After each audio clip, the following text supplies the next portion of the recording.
Hi guys, कैसे हैं आप सब लोग। आशा करता हूँ आप और आपकी फैमिली में सब लोग बढ़िया होंगे।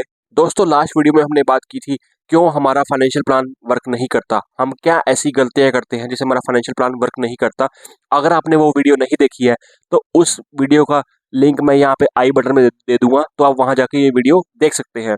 दोस्तों, इस वीडियो में हम बात करेंगे 3 ऐसे रूल्स के बारे में जिससे आपका फाइनेंशियल प्लान डेफिनेटली वर्क करेगा, तो इस वीडियो को एंड तक जरूर देखिएगा। दोस्तों, अब बढ़ते हैं पहले रूल की तरफ। Focus only on what you can control, यानी कि हमें सिर्फ उन चीजों के ऊपर फोकस करना है जो हम कंट्रोल में कर सकते हैं। अब जो चीज हम कंट्रोल में नहीं कर सकते, तो अगर उसके ऊपर हम फोकस करेंगे ना, तो हम फ्रस्ट्रेट हो जाएंगे। ठीक है, तो हमें ये ध्यान रखना है कि कौन सी चीजों को हम कंट्रोल कर सकते हैं, कौन सी चीजों को हम कंट्रोल नहीं कर सकते। ठीक है, तो जो चीजें हम कंट्रोल कर सकते हैं ना, हमें उन्हीं का अगेंस्ट लाइफ इंश्योरेंस या इंश्योरेंस लेना है। ठीक है, जैसे सिंपल गोल्डन रूल ये है कि जिस चीजों के खोने से आपको बहुत ज्यादा फर्क नहीं पड़ता, उसके अगेंस्ट आप इंश्योरेंस मत लीजिए। यानी कि जैसे आपका जूता हो गया, चप्पल हो गया, ये मतलब कि इनकी चीजों के खोने से आपका फर्क नहीं पड़ेगा आपके ऊपर कोई भी, तो इसके अगेंस्ट आप इंश्योरेंस मत लीजिए। ठीक है, जैसे आपका स्कूटर है, गाड़ी है, इनके खोने से आपको फर्क पड़ेगा, तो इसके अगेंस्ट आप इंश्योरेंस ले लीजिए। जिस लोगों के खोने से बहुत ज्यादा फर्क पड़ सकता है ना, उन्हीं के अगेंस्ट आप इंश्योरेंस लीजिए, यानी कि अर्निंग मेंबर के अगेंस्ट आप इंश्योरेंस ले सकते हैं। लेकिन कई बार क्या होता है, मैंने देखा है लोगों को बहुत आदत होती है ओवर इंश्योरेंस लेने की, छोटी मोटी चीजों का भी इंश्योरेंस ले लेते हैं। तो उससे क्या होता है ना, उन चीजों का इंश्योरेंस ले लेते हैं जिससे चीजों को होने से उनको कोई फर्क नहीं पड़ता। ठीक है, तो होता क्या है ना, वो इंश्योरेंस दे देकर अपना प्रीमियम बढ़ा लेते हैं, अपना खर्चा बढ़ा लेते हैं। ठीक है, तो अभी आपको ये ध्यान रखना है कि जो आपके लिए मोस्ट वैल्यूएबल या इंपॉर्टेंट चीजें है ना, ठीक है, उसी के अगेंस्ट आपको इंश्योरेंस लेना है, बाकी के अगेंस्ट आपको इंश्योरेंस लेने की कोई नीड नहीं है।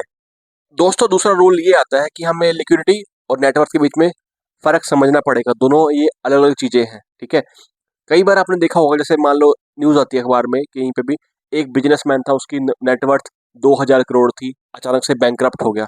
तो आप सोचेंगे 2000 करोड़ रुपए थे उसके पास, तो वो बैंकरप्ट कैसे हो गया। चलिए एक एग्जाम्पल से समझाते हैं आपको। मान लो एक इंसान की कंपनी है, उसका स्टॉक मार्केट में वैल्यूएशन है 100 करोड़ रुपए।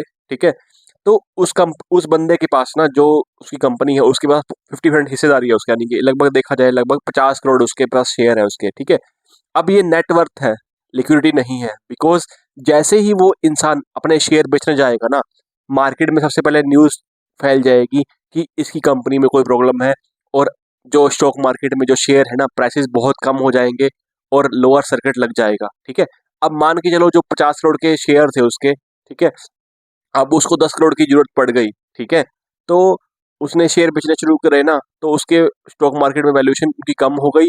ठीक है, और उसके जो 50 करोड़ के शेयर थे ना, वो लगभग 10 या 12 करोड़ के ऊपर आ गए, और उसके ऊपर लोन चल रहा था 25 करोड़ का। तो ये डिसबैलेंस हो गया, तो उससे क्या हो गया, वो इंसान काइंड ऑफ बैंक करप्ट हो गया। ठीक है, तो हमें ये देखना पड़ेगा कि जो बैंक होता है ना, वो तो आपकी बैलेंस शीट को देख के लोन देता है। ठीक है, तो हमें ये देखना पड़ेगा कि कुछ अनएक्सपेक्टेड खर्चे भी आ सकते हैं। ठीक है, तो मान के चलते हैं कि अगर मैं महीने का 10,000 बचा रहा हूँ ना, तो मैं 9500 रुपये महीने की ईएमआई नहीं रख सकता। ये काइंड ऑफ बैंकक्रप्ट होने की शुरुआत है। ठीक है, तो आपको प्रॉपरली मैनेज करके चलना पड़ेगा, जिससे आपके फाइनेंशियल प्लान पे कोई इम्पैक्ट ना आए। तीसरा रूल ये आता है, जब भी आप इन्वेस्ट कर रहे हो ना, तो आप अच्छा बैलेंस रखो liquid and non liquid assets के अंदर। ठीक है, लिक्विड एसेट्स बेसिकली क्या होते हैं, जहां से आप पैसा इजीली निकाल सकते हो, जैसे आपका सेविंग अकाउंट हो गया, करंट अकाउंट हो गया, या म्यूचुअल फंड्स में आपने इन्वेस्ट कर रखा है, स्टॉक में भी इन्वेस्ट कर रखा है, जहां से आप इजीली पैसा निकाल सकते हो, वो हो गया आपके लिक्विड एसेट्स हो गए।